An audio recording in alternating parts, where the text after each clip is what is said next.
Welcome to latest News Blaster. It has been more than 4 decades since Hollywood was shaken by the sudden and mysterious death of Natalie Wood, one of the most beloved actresses of her time. For years, the circumstances surrounding her tragic passing have been clouded in silence, speculation, and unanswered questions. Now, after 40 long years, Christopher Walken, the acclaimed actor who was with her on that fateful night, has finally broken his silence.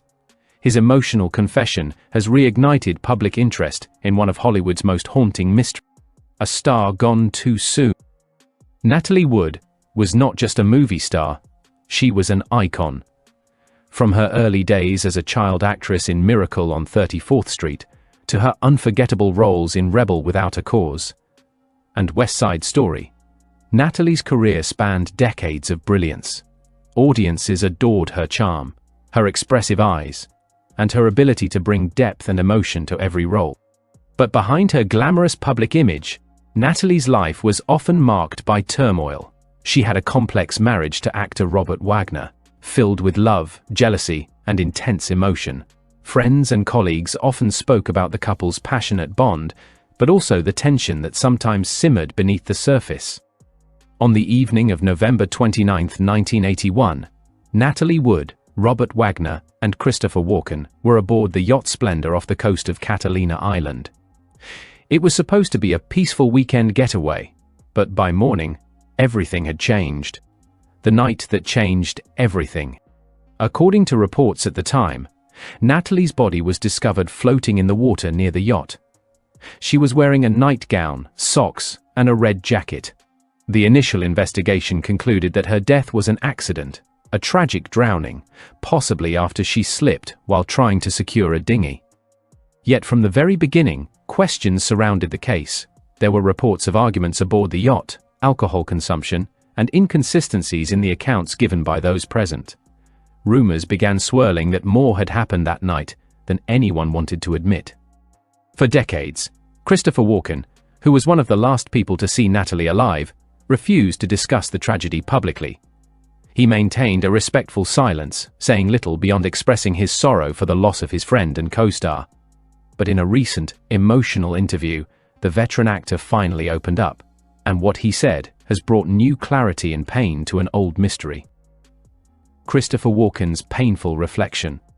At 82, Walken remains a man of few words, known for his eccentric brilliance on screen and his guarded privacy off-screen. But time, he admits, has changed his perspective. In his quiet, reflective tone, he revealed that the memories of that night have never left him. "It's something I've carried with me for years," Walken confessed softly.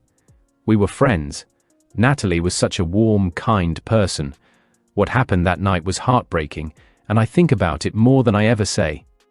Walken described the atmosphere on the yacht as tense but ordinary before the tragedy. The trio had been drinking, talking about work, and discussing Natalie's future projects. But as the evening wore on, emotions began to rise. "There was an argument," he admitted. "Not between me and Natalie, but between her and Robert. It wasn't violent, but it was emotional. People who loved each other, sometimes they fight. That's what I saw." Walken paused, visibly emotional, as he recalled the moments before Natalie disappeared.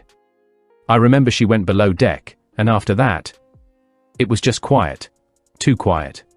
I didn't realize anything was wrong until later. When they told me she was missing, I thought it was a mistake." Natalie wasn't the kind of person to just vanish. The weight of silence.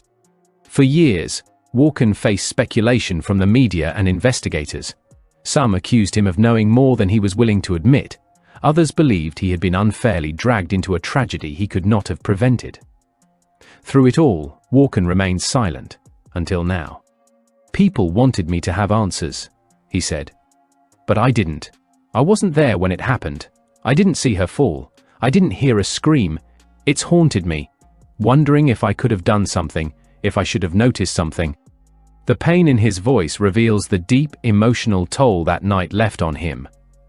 He spoke about the guilt that lingered for years, not because he caused her death, but because he couldn't stop it. It's a heavy thing to live with. You replay it in your head, You question every moment. Maybe if I'd gone looking sooner, maybe if I'd stayed awake longer. But life doesn't give you answers to those what-ifs. Robert Wagner's shadow. Walken's confession also revisits Robert Wagner's role in the events of that night. Wagner, now in his 90s, has long denied any wrongdoing, insisting that Natalie's death was a tragic accident. But over the years, public perception has wavered.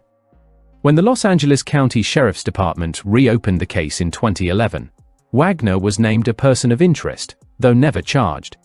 Investigators cited conflicting witness statements and bruises found on Natalie's body that didn't match a simple accidental fall. Walken avoided directly accusing Wagner, but did not shy away from acknowledging the tension between the couple that evening. There was love there, but also a lot of pain, he said. They'd been through so much together. Sometimes emotions take over, words are said that shouldn't be. I think that night was one of those moments. Natalie's fear of deep water. One of the details that made Natalie's death so chilling was her lifelong fear of water. Friends and family said she was terrified of dark, open water, a fear so strong, she even mentioned it in interviews. She would never go out in a dinghy alone, Walken emphasized. That's the part that never made sense to any of us. Natalie was cautious, careful. The idea that she would wander off in the dark, it just doesn't fit the Natalie I knew. This comment reignited theories that something more sinister might have happened aboard Splendour. But Walken, while emotional, refused to speculate beyond what he remembered. I can't say what happened because I don't know. I only know what I saw, and what I lost, a lifetime of regret. As Walken spoke, his voice occasionally trembled. It was clear that his confession was not just about setting the record straight, it was about release. 4 decades of silence had taken their toll. When you keep something inside that long, it eats at you, he said quietly. Every time I saw her name, every movie of hers that came on TV, I thought about that night. You try to move on, but some things never leave you.